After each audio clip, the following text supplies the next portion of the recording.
다 같이 성경을 들고 일어서시기 바랍니다. 봉독해 드릴 하나님의 말씀은 창세기 29장 31절에서 35절 말씀을 제가 봉독해 드리겠습니다. 이것은 하나님의 말씀입니다. 여호와께서 레아가 사랑받지 못함을 보시고 그의 태를 여셨으나 라헬은 자녀가 없었더라. 레아가 임신하여 아들을 낳고 그 이름을 르우벤이라 하여 이르되 여호와께서 나의 괴로움을 돌보셨으니 이제는 내 남편이 나를 사랑하리로다 하였더라. 그가 다시 임신하여 아들을 낳고 이르되 여호와께서 내가 사랑받지 못함을 들으셨으므로 내게 이 아들을 주셨도다 하고 그의 이름을 시므온이라 하였으며 그가 또 임신하여 아들을 낳고 이르되 내가 그에게 새 아들을 낳았으니 내 남편이 지금부터 나와 연합하리로다 하고 그의 이름을 레위라 하였으며 그가 또 임신하여 아들을 낳고 이르되 내가 이제는 여호와를 찬송하리로다 하고 이로 말미암아 그가 그의 이름을 유다라 하였고 그의 출산이 멈추었더라. 아멘. 네, 앉으시기 바랍니다. 지금 창세기를 하나님 나라의 사상으로, 하나님 나라의 주제로 창세기를 지금 작년, 재작년 12월부터 하나님 나라 시리즈는 이제 재작년 7월부터 시작을 했고 그 서론을 한 40시간을 끝내고 이어서 이제 창세기를 제가 들어간 겁니다.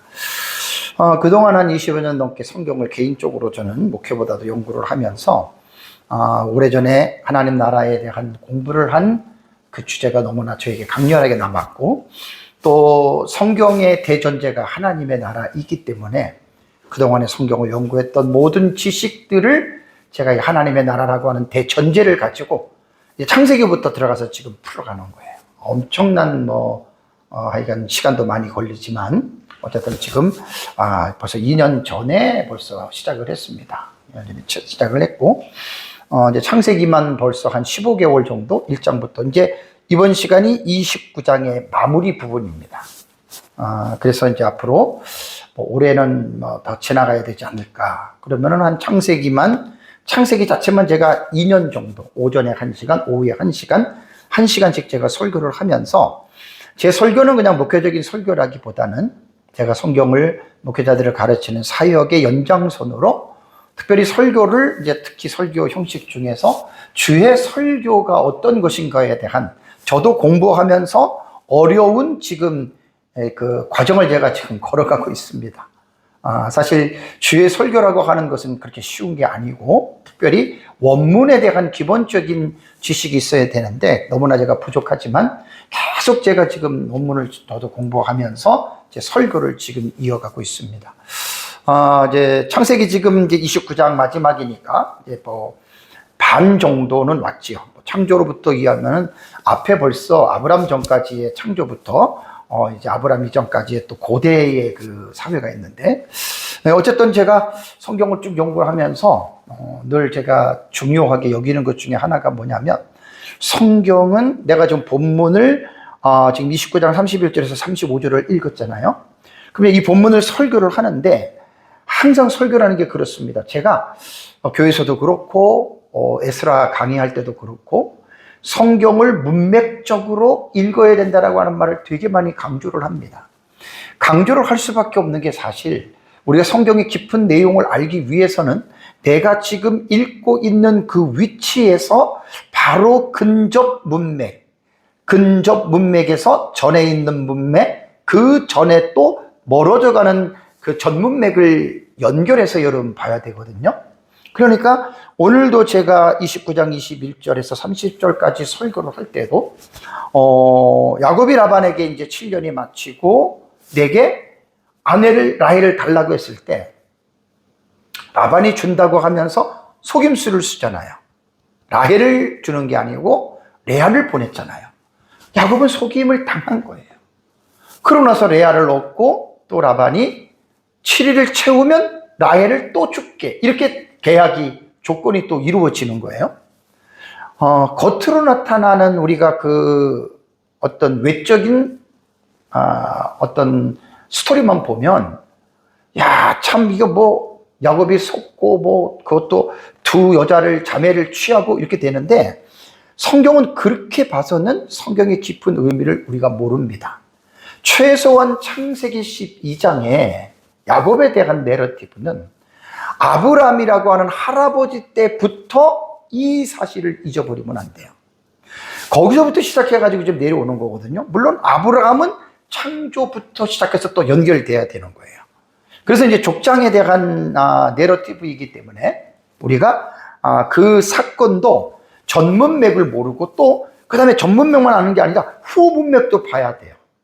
라반이 어떤 사람인가? 그것도 이제 후문맥에 보면 이미 라반이 어떻게 할지 이제 35장까지 쭉 보면 이제 라반과 야곱에 관한 관계가 쭉 이렇게 나오잖아요. 그죠? 근데 성경은 간단하게 읽어서는 깊은 의미를 우리가 연결할 수 없습니다.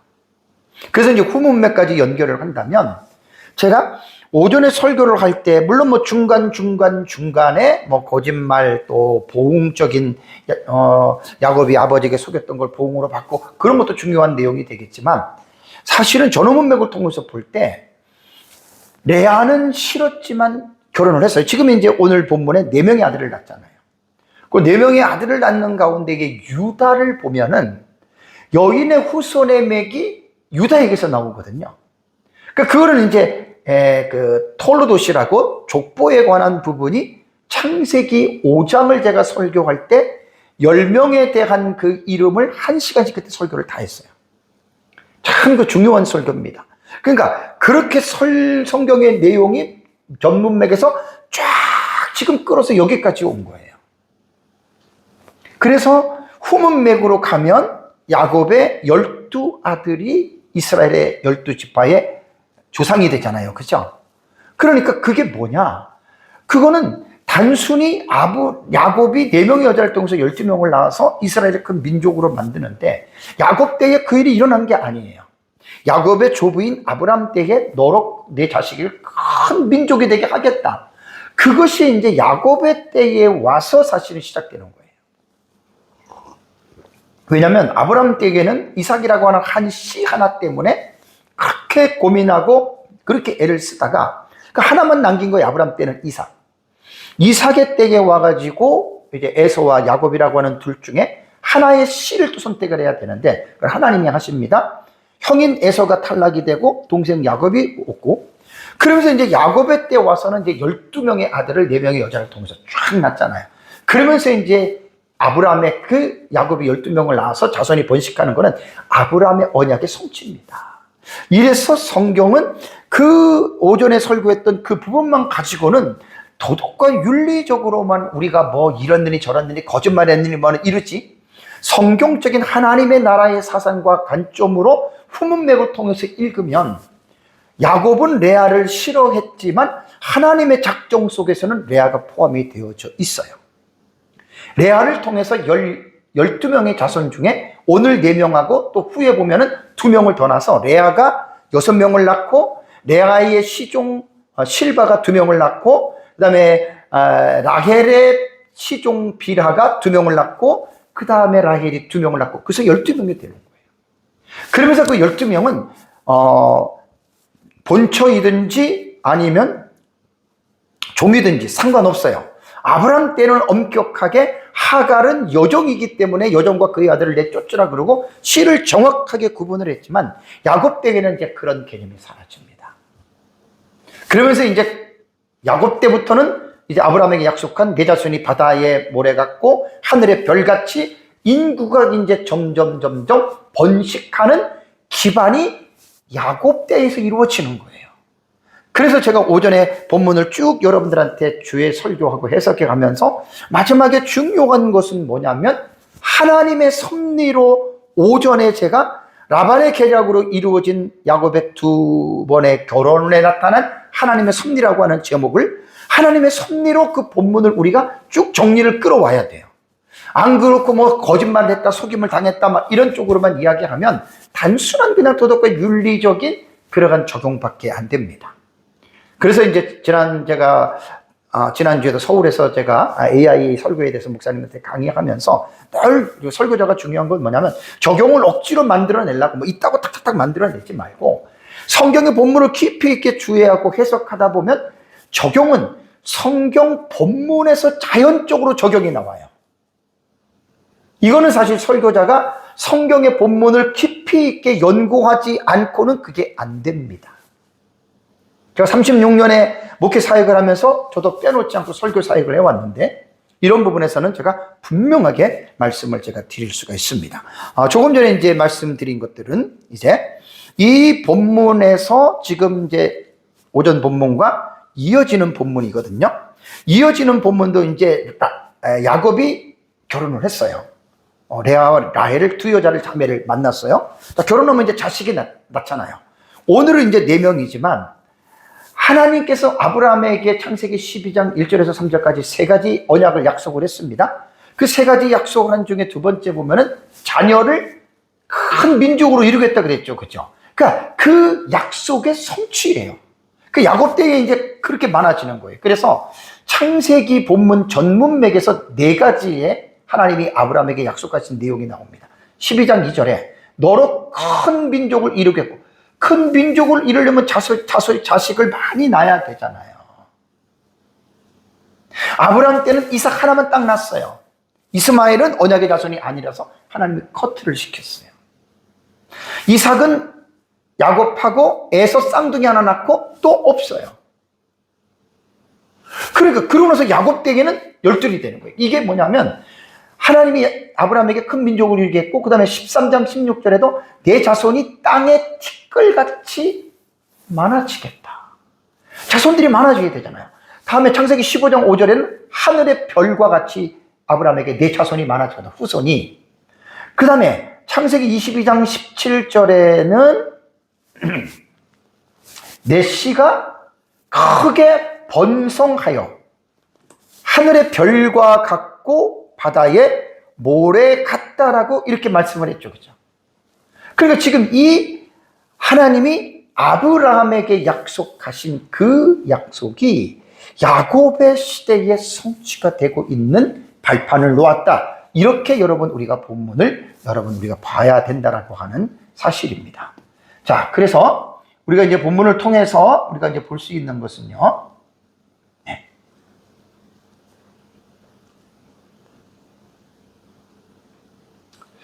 이게 장면이 바뀌었네요. 네.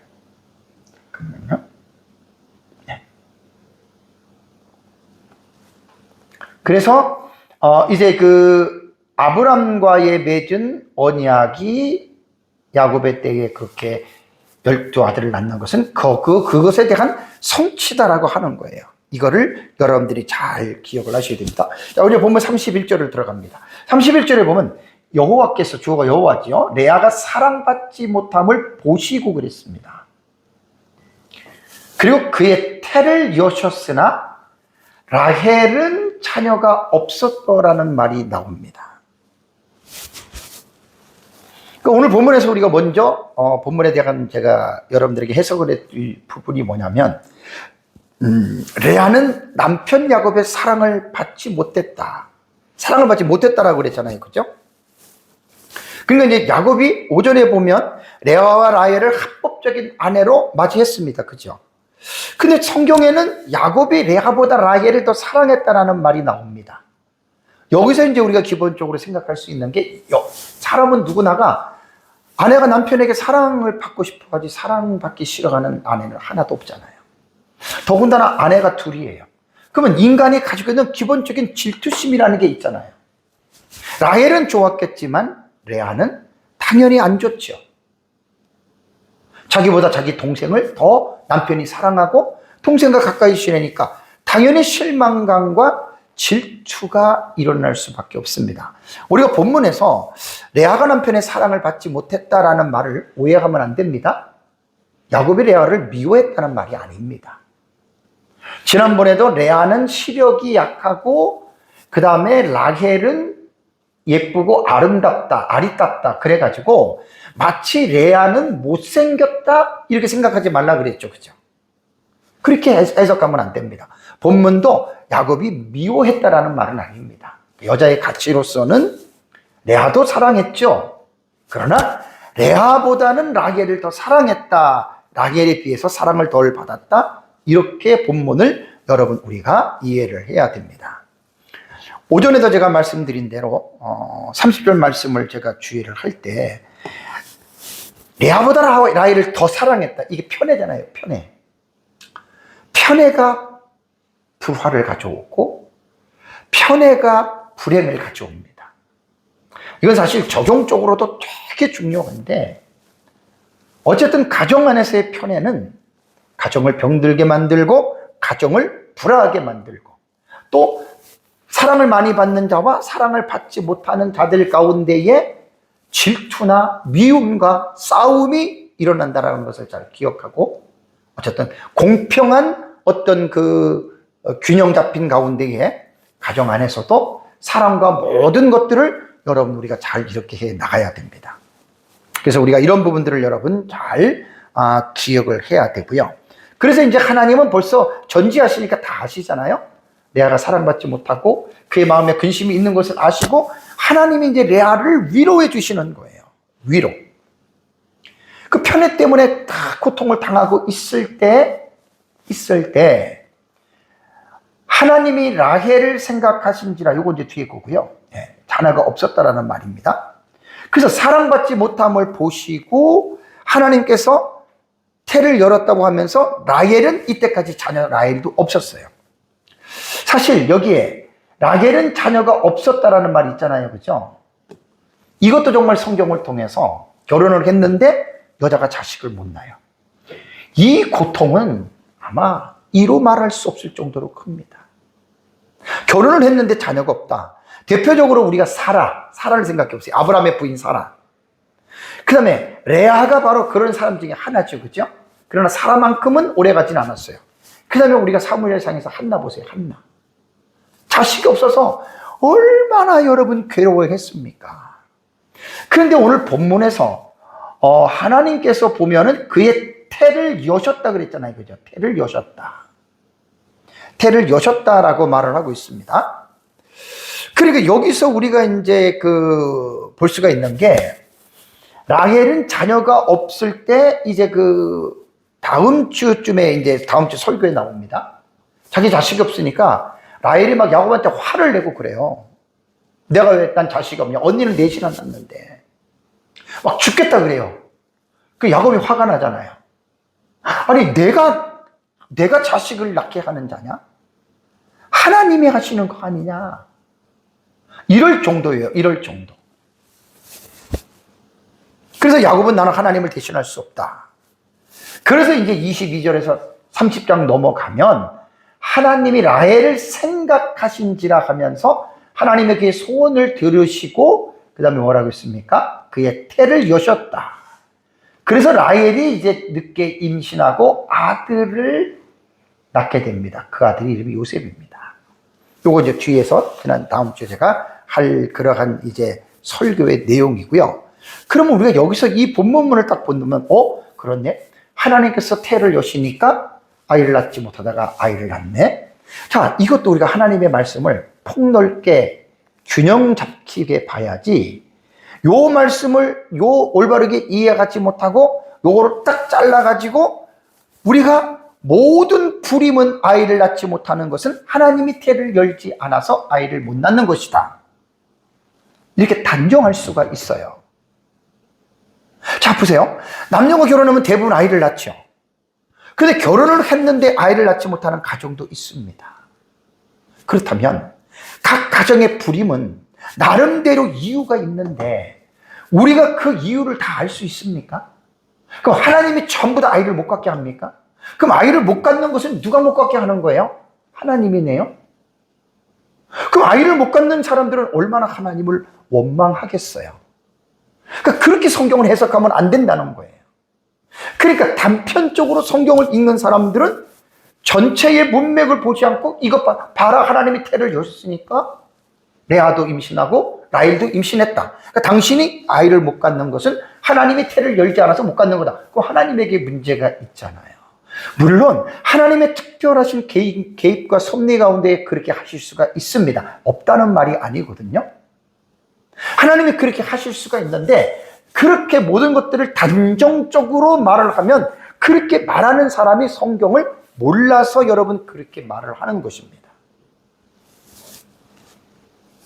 어떤 분은 부모님이 어떤 그 전쟁 가운데에서 그 고엽제 같은 거 있잖아요. 그런 데서 그 농약 같은 걸로 부모가 이제 그렇게 돼서 자식을 낳는데 그 아들이 자식을 못 낳아요. 무정자예요. 그 원인이 뭔 줄 아세요? 고엽제 그 농약 고농도 그것 때문에 그런 거예요. 그거는 뭐냐면 하나님이 못 낳게 한 게 아니라 인간이 세상을 살아가면서 인간 사회에서 인간의 생활 속에서 나타나는 그 환경 때문에 온 필이 아닙니까? 어떻게 이걸 하나님이 그랬다고 할 수가 있냔 말이에요. 그래서 성경의 깊이를 모르는 사람들은 항상 성경을 정말 위험하게들 해석하는 사람들이 꽤 있습니다. 저는 그런 것들을 되게 반대하는 사람 중에 하나입니다. 성경은 그렇게 보면은 안 돼요. 그래서 성경을 문맥적으로 깊이 있게 이해하는 사람들이 성경에 대한 해석을 올바르게 할 수 있지, 그렇지 않으면 여러분 그럴 수 없다는 거예요. 그래서 아무리 이제 뭐 그러한 어려움이 있다 하더라도 하나님은 전지전능하신 분이시기 때문에 하나님이 개입하시면 못할 일은 없습니다. 제가 하나님의 어떤 전지전능하심을 제가 제안하는 것은 아니에요. 무엇을 간에 하나님이 하시면 하실 수가 있지만 불임 모두가 다 하나님이 하게 하셨다, 이렇게 보는 것은 위험한 생각이다, 그런 말입니다. 어쨌든 본문을 볼 때는 하나님이 레아의 태를 여셔서 태아가 아이를 낳았다. 그래서 하나님의 은혜로 우리가 보는 겁니다. 자, 그러면 레아가 야곱에게서 4명의 아들을 낳는데 4명의 아들 이름의 어이, 그 아들이 어떻게 살았는지에 대해서 제가 이 부분에 대해서 여러분들에게 간략하게 제가 좀 구체적인 아웃라인에 대해서 여러분들에게 정리해서 제가 말씀을 드리도록 하겠습니다. 자, 자식 때문에 근심하고 낙심해 있는 레아에게 아이를 가졌어요. 기분이 어떨까요? 하늘을 날아갈 것 같겠죠. 근데 그게 하나님의 은혜였다는 거예요. 레아 또한 하나님을 믿었고 라헬 또한 하나님을 믿었던 사람들이었습니다. 그래서 오늘 본문에 보면 레아가 임신하여 그것도 아들을 낳았습니다. 그 이름을 르우벤이라고 이름을 줬습니다. 그리고 이르되, 르우벤이라고 이름을 지은 그 심경을 말해주는 거예요. 여호와께서 나의 괴로움을 돌보셨으니, 괴로움을 돌보셨으니 이제는 내 남편이 나를 사랑하리로다, 이 말이 지금 나옵니다. 자, 그래서 르우벤이라고 하는 말은 그 히브리어 레우벤이라고 하는 그 단어거든요. 레우벤. 이 두 단어가 지금 합성이 된 거예요. 보라라고 하는 라라고 하는 단어와 아들이라고 하는 벤. 보라, 아들이라, 이런 뜻이에요. 그 아이를 낳고 나서 이름을, 만약 우리로 말을 한다면 아들을 낳아서 이름이 뭐예요? 보라 아들이야. 그렇게 여러분 졌다고 생각해 보세요.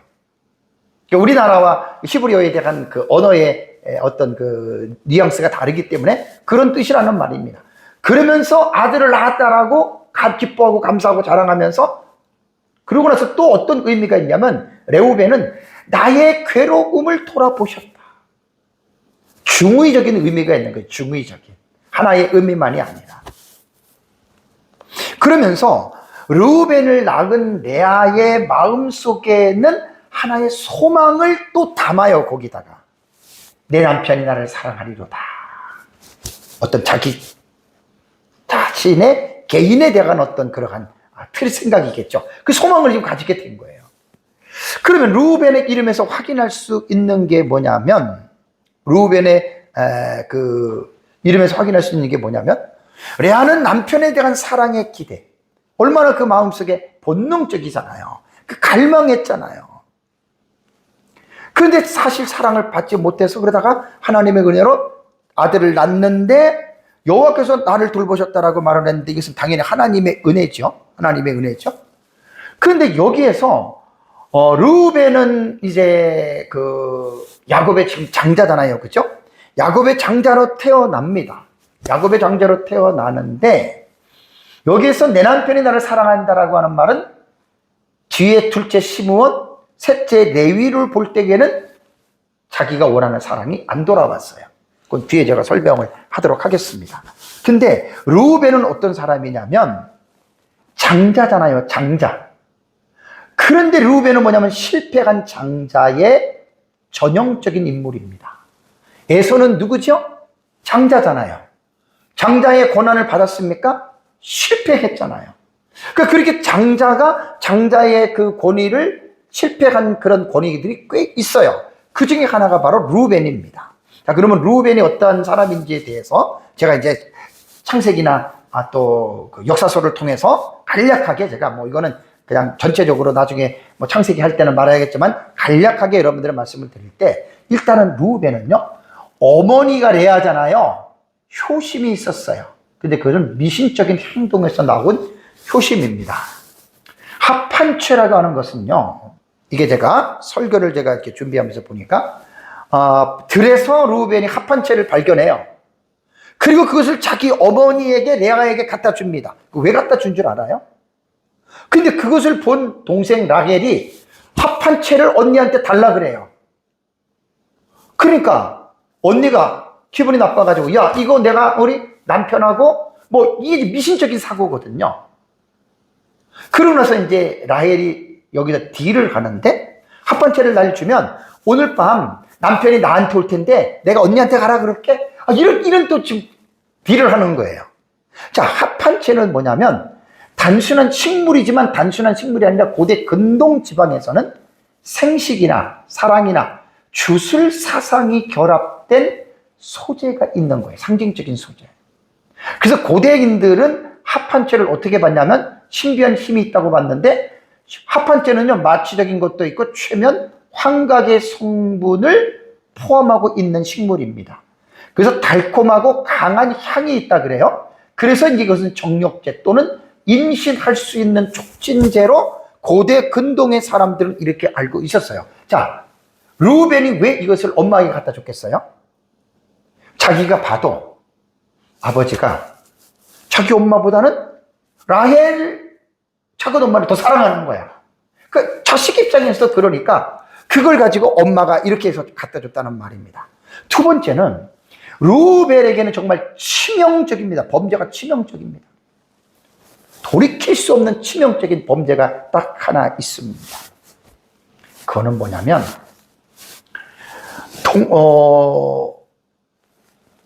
레아의 동생이 라헬이잖아요. 그래서 라반이 라헬에게 빌하를 요정으로 줬잖아요. 르우벤이 커가지고 그 빌하를 범한 거예요. 통간한 거예요. 이거는요, 단순히 지금 정욕을 넘어서 빌하를 건드린 게 아니라 아버지의 처잖아요. 이거는 아버지의 권위에 도전하는 행위예요. 도저히 용서받을 수.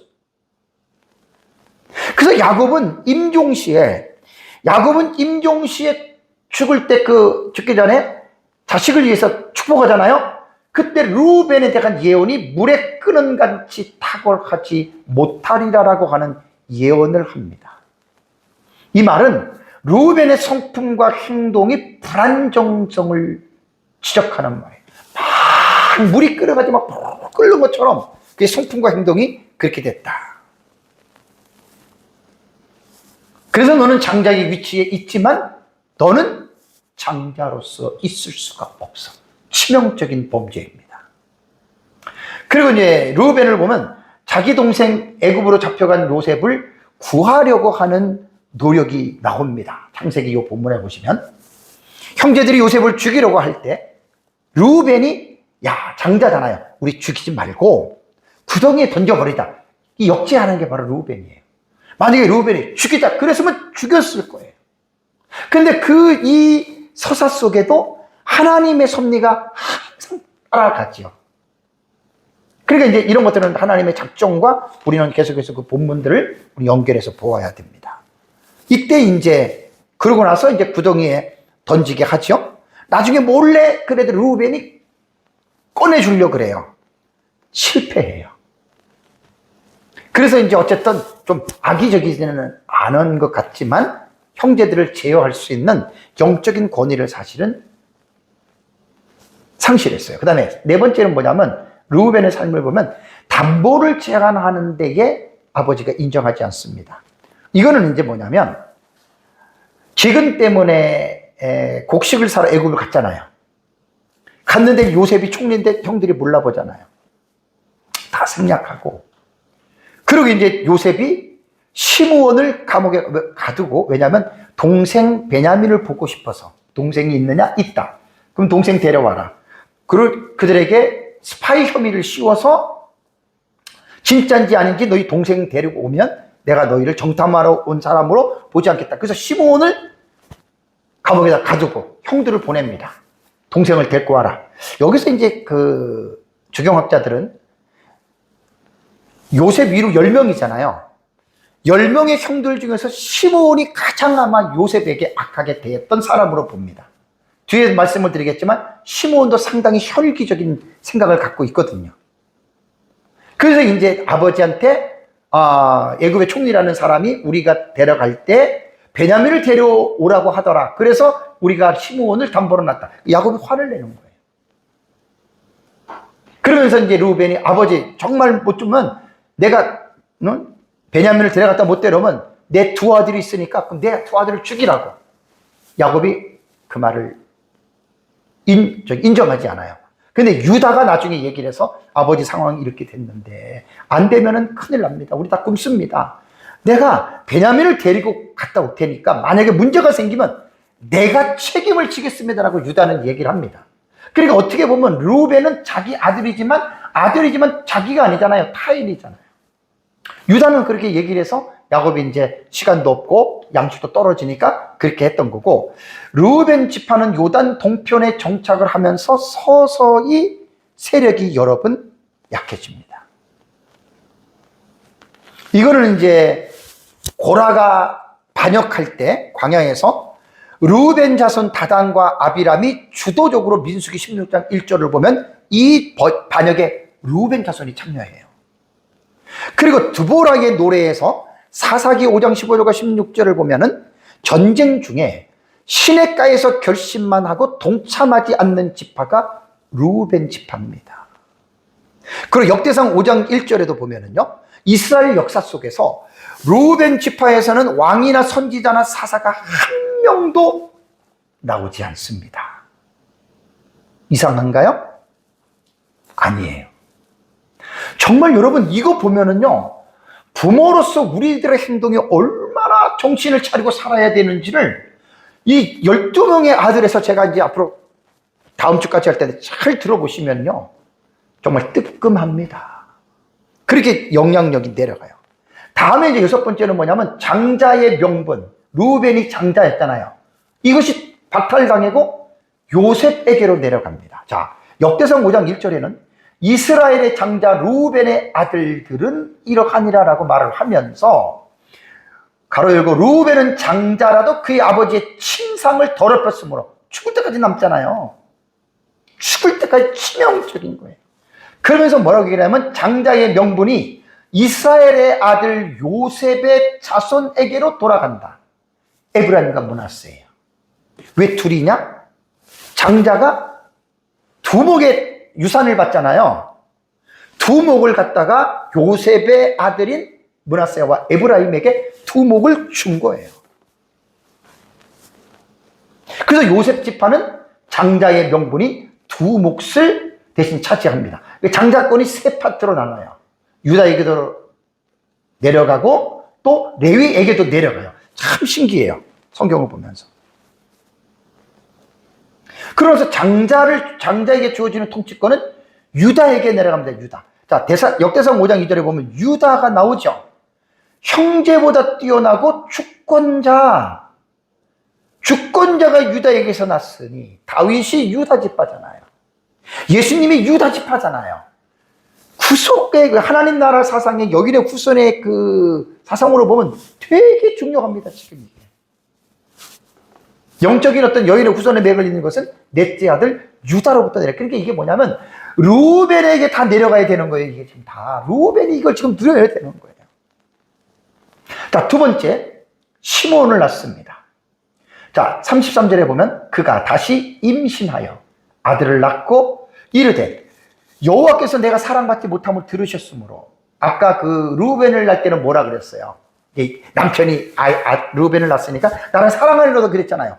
둘째 아들 낳을 때 그때도 사랑을 라헬보다는 받지 못해. 들으셨으므로 내게 이 아들을 주셨도다, 이 말을 합니다.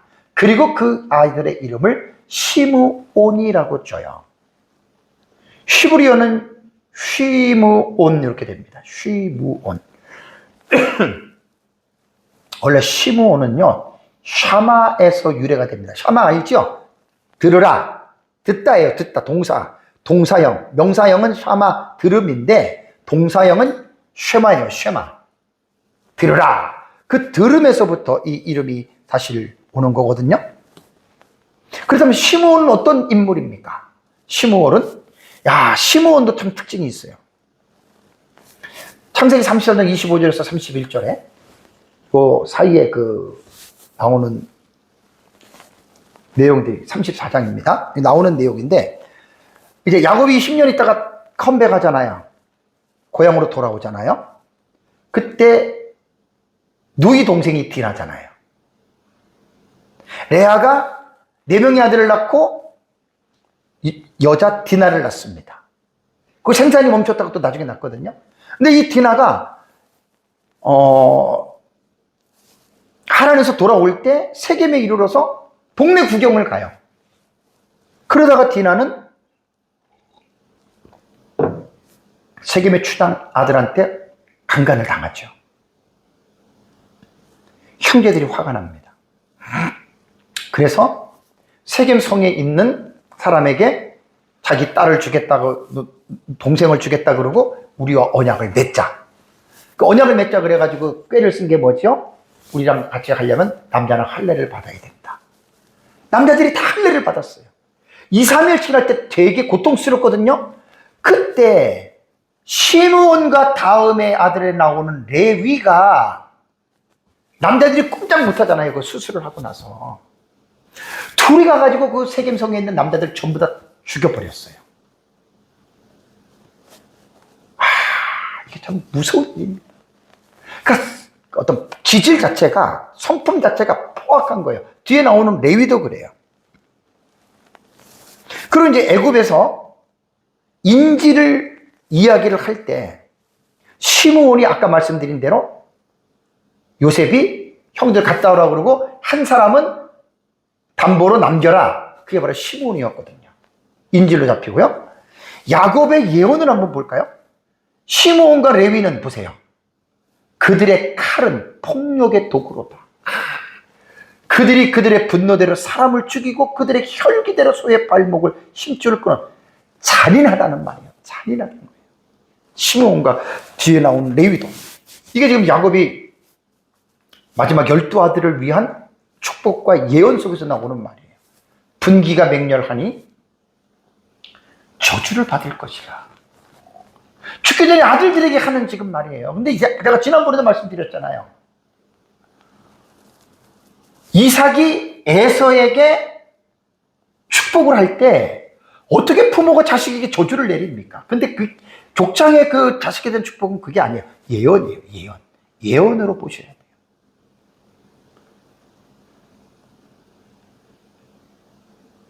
야곱이 시므온과 레위를 저주하는 게 아니에요. 그들이 저주를 받을 삶을 살아간다는 건 하나님의 예언이거든요. 내가 그들을 야곱 중에서 나누며 이스라엘 중에서 흩어버리겠다. 시므온 흩어져요. 레위 흩어져요. 이게 지금 예언이거든요. 그리고 나서 이제 지파가 급격한 감소가 뒤에 일어납니다. 민수기서를 보세요. 1장 26절. 광야 1차 인구조사 때에 59,300명이었습니다. 300명. 시므온 지파가. 2차 조사 때에는 반 이하로 22,000명으로 60% 이상 자손들이 없어져 버려요.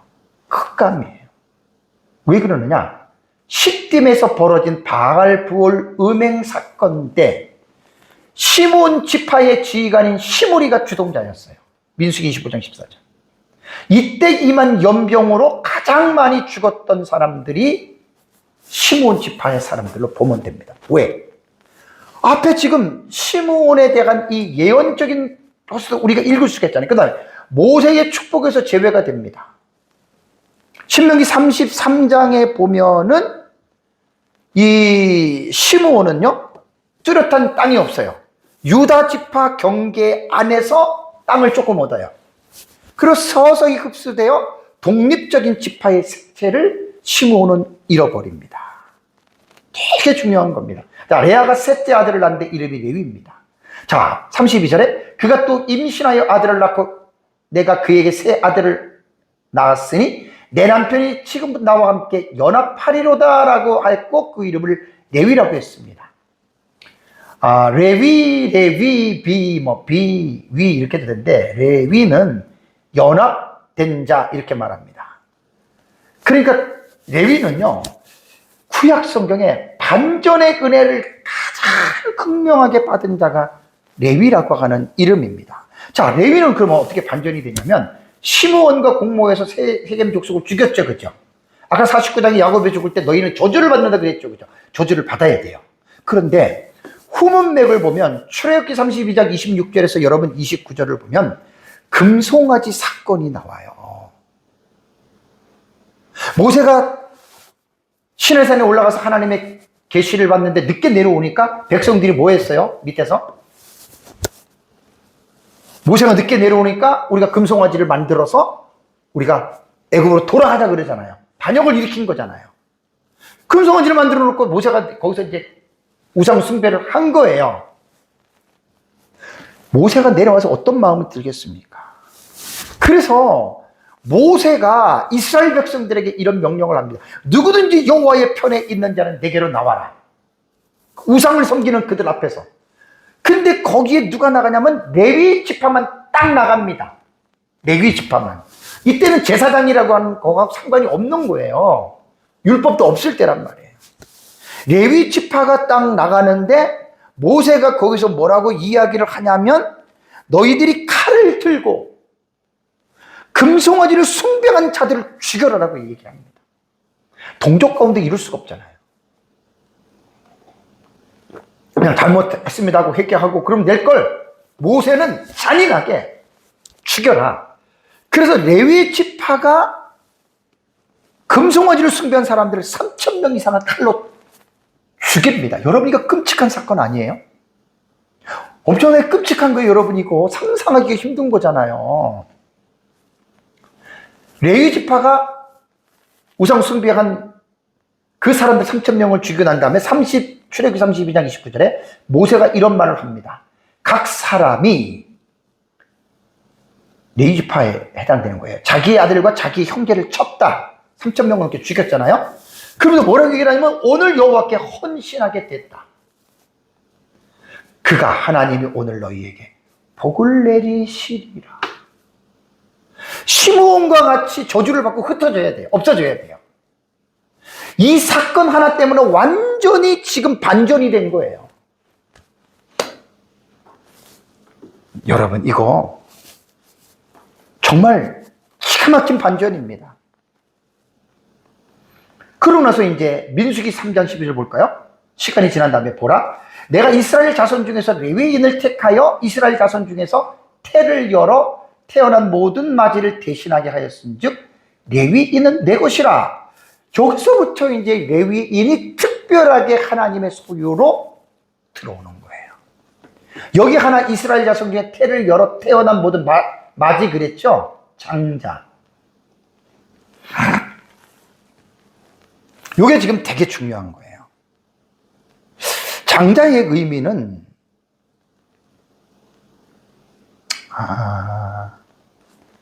출애굽 사건을 기억해야 됩니다. 애굽에 10번째 재앙을 내릴 때 10번째 재앙의 내용이 뭐예요? 애굽에 장자고 짐승의 초초생 다 죽였죠. 이스라엘은 뭐 때문에 살았어요?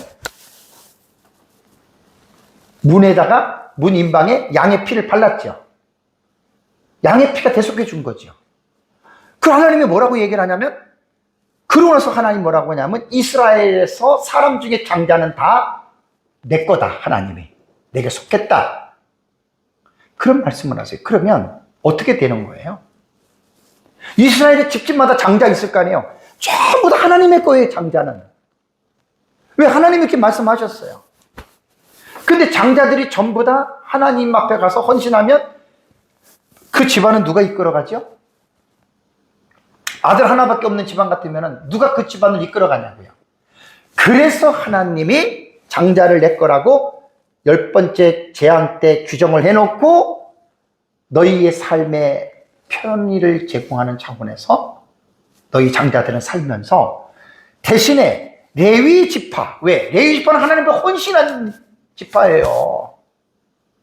동족들을 금송아지 우상숭배 3,000명을 죽일 정도로 아주 헌신한, 그러니까 내가 레위 지파를 너희는 내 거다. 이때부터 하나님이 그렇게 된 거예요.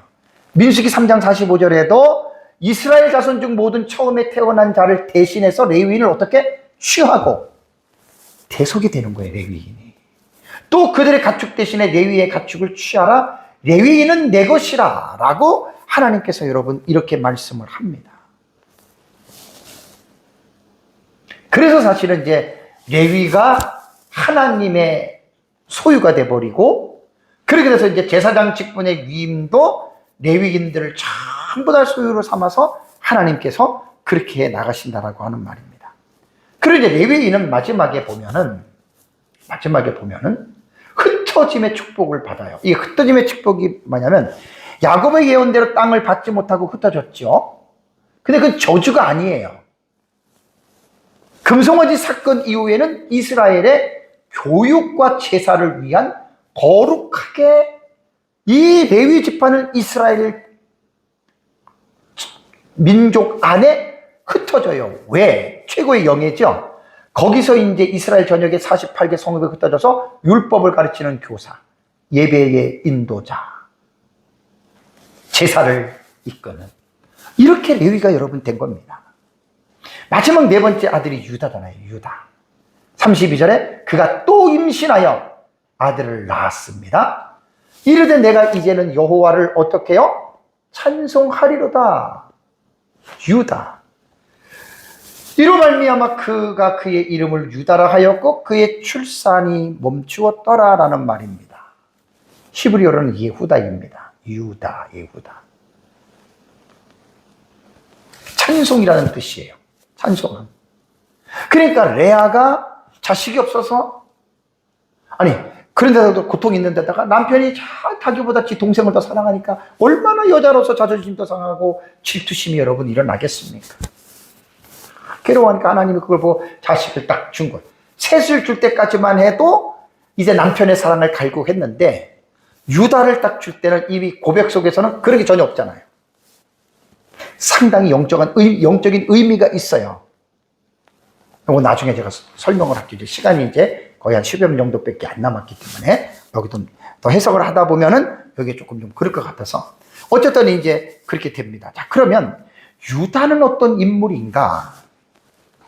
사실 유다는요, 요셉을 팔 때 형제들 사이에서 죽이자고 할 때, 야, 차라리 이렇게 팔자. 팔아가지고 우리가 돈 받자. 이렇게 제안한 사람입니다. 레아의 아들이잖아요. 네 번째 아들. 그리고 유다가 조금 더 지나가면요, 다말에 대한 사건이 나와요. 아시죠? 유다에게 아들이 있었잖아요. 근데 죽었어요. 그러면 이제 그게 형이 죽으면 동생이 형수를, 그 형수 취소법이라 그러나요? 취사법이에요. 취수? 네, 취수. 형수를 취해서 자기가 이제 그 부인으로 하는 거예요. 그 동생이 죽었네. 막내 동생이 하나 남았는데 너무 어려. 유다가 줘야 돼요. 안 줘요. 며느리가 다말이었잖아요. 딱 감을 잡았어요. 형수 취수법에 유다가 쉽게 말하면 안 한 거야. 그러니까 유다도 부인이 죽고 혼자니까 그 당시 그 지역에서 창녀의 모습을 하고 유다를 유혹해가지고 관계를 맺어서 낳은 아들이 며느리랑 해가지고 낳잖아요. 물론 유다는 모르는 가운데였어요. 근데 그 아들이 어떻게 돼요? 여인의 후손을 맺는 가문에 들어가잖아요, 여러분. 자, 여기서 유다는 인생의 중대한 변곡점이 됩니다. 창세기 38장 26절에 그는 나보다 옳도다. 뭐라고 나무랄 게 없다는 얘기예요. 이건 제가 창세기 38장에서 설교를 자세하게 하도록 하고요. 또 하나 희생적인 중보의 이 일을 합니다. 베냐민이 위기에 처하자 유다는 아까 말씀드린 대로 아버지 야곱에게 지금 베냐민을 데리고 가야지 우리가 곡식도 사옵니다. 시몬도 구해옵니다. 아버지 야곱이 안 된다니까 그러면 아버지 내가 책임을 짓고 내가 다 담당하겠습니다. 딱 그렇게 얘기를 합니다. 이 고백에 야곱이 오케이 해서 보내게 되죠. 그리고 역사적인 이행이 있는데 유다 지파, 갈렙도 유다 지파예요. 다윗 왕조가 설립이 돼요. 다윗 왕조가. 다윗이 유다 지파잖아요. 그리고 바벨론 포로기 이후에 이스라엘 백성들을 뭐라고 부르는 줄 알아요? 유다인, 유대인 이렇게 불렀잖아요. 명칭 자체가 유다 지파에서 유래할 만큼 이스라엘의 정체성이 되는 거예요. 이게 유다예요. 이게 레아가 난 넷째 아들이라고요. 오전에도 제가 여러분들에게 말씀을 드렸지만 만일 야곱이 레아가 싫다라고 해서 레아를 취하지 않고 라헬을 예를 들어서 라헬하고만 살았다. 하나님의 작정 속에는 넷째 아들 유다가 들어있는 거거든요. 그러니까 아브라함의 여인의 후손의 맥이 이삭에게 갔고 이삭에게 내려간 여인의 후손의 맥이 야곱에게 갔잖아요. 야곱이 12명을 낳지만 그 여인의 후손의 맥을 잇는 자식은 12명 중에 넷째 아들 유다입니다. 이거는 하나님의 작정 속에서 나오는 계획 속에서 나오는 일이에요. 사랑하는 성도 여러분, 야곱이 결혼한 후에 레아를 통하여 오늘 읽은 본문에는 4명의 자식을 낳습니다. 후에 2명을 더 낳아요. 오늘 본문에서는 4명입니다. 레아가 4명의 아들의 이름을 장명한 것을 여러분 쭉 우리가 살펴봤습니다. 아들을 낳을 때마다 모두가 그렇지 않지만 성경에는 상당히 그 당시에 자신이 처해 있는 상황과 형편에 따라서 아들의 이름을 장명을 합니다. 내 이름을 나란히 여러분 이렇게 놓으면 내면의 변화가 뚜렷하게 보여요. 첫째 아들 루벤을 낳고 나서 여호와께서 나의 괴로움을 들으셨으니 내 남편이 나를 사랑하리로다. 보라 아들이라고 하는 의미도 있죠. 그러면서 이제 사랑을 못 받았기 때문에 이러한 기대감을 표현하는 것을 보고요. 둘째 아들 시므온을 낳고서는 여호와께서 내가 사랑받지 못함을 들으셨다. 그러면서 소외감을 느끼잖아요. 또 남편에 대한 사랑을 갈구하는 게 둘째도. 셋째 아들 레위를 낳고는 내가 아들 셋을 낳았으니 내 남편이 지금부터 나와 연합하리로다. 어떻게 보면 이기적인 생각이죠. 올바르게 봤을 수도 있고. 왜냐하면 아버지와 동생과 합의하에 한 남자랑 살자고 해서 사는 거잖아요. 모르겠습니다. 야곱이 어떤 주기로 양쪽을 왔다 갔다 했는지는 몰라도 뭐 자식을 낳는 거 보면 그래도 왔다 갔다 한 거 아니에요. 그죠? 그리고 어떻게 보면 레아 입장에서도 지나친 어떤 집착, 동생보다는 자기에게, 이거는 균형이나 객관적인 차원으로 볼 때는 다 이기적인 거란 말이에요. 셋째까지는 그렇게 지금 말을 합니다. 나와 연합하리로다. 그리고 넷째 아들 유다를 낳고는 내가 이제는 여호와를 찬송하리로다라는 고백과 함께 비로소 남편 야곱의 사랑이 아닌 하나님을 찬송하게 됩니다. 모르겠습니다. 이때 야곱이 라헬과 어떤 차이가 나는 것들을 어느 정도 어떤 수치를 좀 줄여서 레아의 마음속에 그러한 어떤 그 정서가 사라졌는지 그거는 모르겠습니다만은 넷째를 낳았을 때에는 하나님을 찬송하는. 자, 앞에서 제가 말씀드린 대로 야곱이 지금 결혼해서 자식을 낳는 거요. 일반 사람들하고 가정에서 결혼해서 자식을 낳는 것과 똑같지만 질이 다르다 그랬어요, 여러분. 지금 야곱은 아브라함 언약의 그 언약을 계승해가는, 이어가는, 정말 이걸 아무에게나 주는 게 아니잖아요. 아브라함의 언약을 지금 이어가는 그 라인 속에 들어가 있는 사람이란 말이에요. 그러니까 이 하나님의 언약을 잇는 라인에 들어간 야곱이기 때문에 어떤 여자를 만나서 어떤 자식을 낳느냐, 거기서 또 하나님의 여인의 후손의 계보가 이어질 거 아니에요. 그러니까 이 야곱의 결혼과 자녀의 출산은 다른 사람하고는 비교가 안 된다는 말입니다.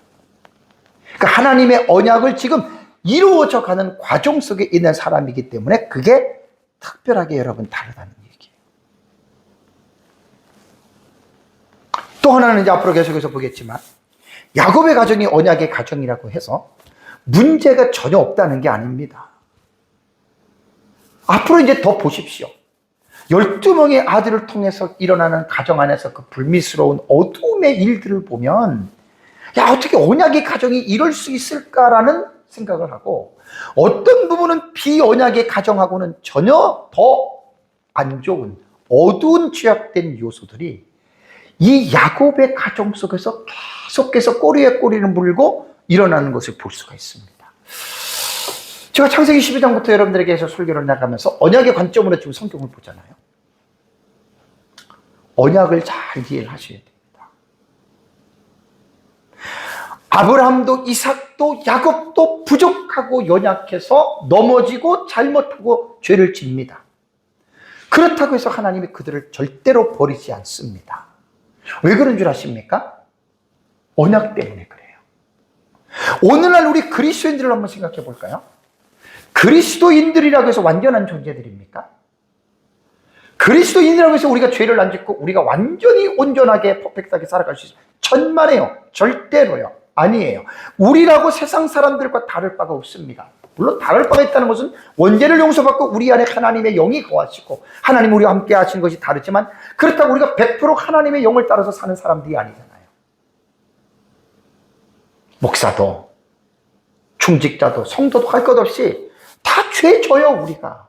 그렇다고 제가 죄를 진다고 해서 그걸 합리화시키고 괜찮다는 말은 절대로 아닙니다. 분명한 것은 속일 수 없는 것들이 그리스도인인 우리들조차도 야곱의 가정에서 읽을 수 있는 이러한 아픔들, 죄악들, 연약들, 불미스러운 일들도 오늘날 우리들도 가지고 있다는 거예요. 그래서 신약시대인 그리스도인 구원받은 우리도 약하고 연약한 자들이기 때문에 잘못할 수밖에 없는 존재들이다. 그러면서 이스라엘 12지파 속에서 그러한 불행한 일이 일어나도 하나님 그들 버리지 않아요. 계속 그들을 통해서 아브라함의 언약을 이루어가기 위해서 용서하시고 징계하시고 그들을 이끌어가시고 하나님이 일을 하시잖아요. 우리는 어떻습니까? 우리는 제가 이거를 마지막에 본문에서 쭉 한번 본문 속에서 적용을 한번 여러분들에게 나타내는 거예요. 우리들도 예수님의 십자가의 은혜로 구원받았어요. 정말 죄 용서받고 부족하고 연약하지만 우린 구원받은 자예요. 그럼에도 우리는 야곱의 자손들의 가족과 같이 별다를 바 없이 우리도 연약하기 때문에 그렇게 살아갑니다. 하나님이 잘못할 때는 징계를 하시고 하나님께서 잘못하실 때는 벌을 주세요. 그건 당연한 거예요. 그럼에도 불구하고 하나님이 우리를 버리느냐? 그것은 아니라는 거예요. 왜 그런 줄 알아요? 뭐 우리가 잘나서? 뭐 우리가 좀 노력을 하니까? 그게 아니고요. 족창시대에는 아브라함의 언약을 통해서 구약시대 쭉 내려왔죠. 신약시대에는 아브라함의 언약의 성취가 예수 그리스도를 통해서 나타난 거예요. 그리고 우리는 예수 그리스도를 통해서 십자가의 언약을 통해서 여러분 우리는 하나님과의 관계를 맺은 사람들입니다. 자, 착각해서는 안 될 것이, 우리가 뭐 좀 기도를 열심히 하고 뭐 전도를 열심히 하고 헌금을 많이 하고 열심히 착한 일을 한다고 해서 그 행위 때문에 하나님이 우리와의 관계를 맺는 게 아니라 예수 그리스도의 십자가의 그 언약의 약속으로 하나님이 오늘날 저와 여러분들과 관계를 맺고 있다라고 하는 사실을 잊어버리지 마시기 바랍니다. 우리가 하나님 앞에 의롭다함을 얻는 것은 우리들의 인간의 행위로서 의롭다함을 얻는 게 아니에요. 예수 그리스도의 십자가의 은혜로 우리가 의를 얻는다고 하는 것, 그것은 믿음으로 난 의라고 하는 사실을 잘 기억하시면서 저와 여러분들의 남은 삶에 믿음으로 하나님을 바라보며 예수님과 맺은 십자가의 언약을 붙잡고 감사가 넘치는 삶을 살아가시기를 주님의 이름으로 축복합니다. 우리 다 같이 함께 기도하겠습니다.